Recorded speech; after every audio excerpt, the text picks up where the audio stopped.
بسم الله الرحمن الرحیم. ګرانو دوستانو، نن وایو چې جریان څه شی دی او هم دته د جریان لاملونه، نښې او درملونه هم وایو. خو د دې نه مخکې په خپلو ښایسته لاسونو زموږ چینل سبسکرایب کړئ. د جریان تعریف: د څه کار پرته د امتیازو مخکې، وروسته یا په منځ کې د مني وتلو ښویه ماننده مني وتلو ته جریان وایي.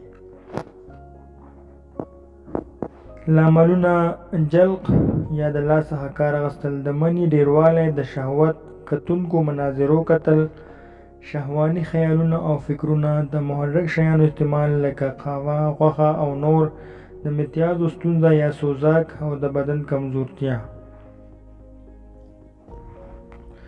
سیمټمز یا نښې: د امتیازو پر مهال د مني وتل، کمزوري، ډنګروالی، ناهضمي، د سر درد، د دماغو کمزوري، وړې ټیسټس یا خصیې، وړه تناسلي آله، ناروغ ډېر کم همته وي او غمجن او سست وي.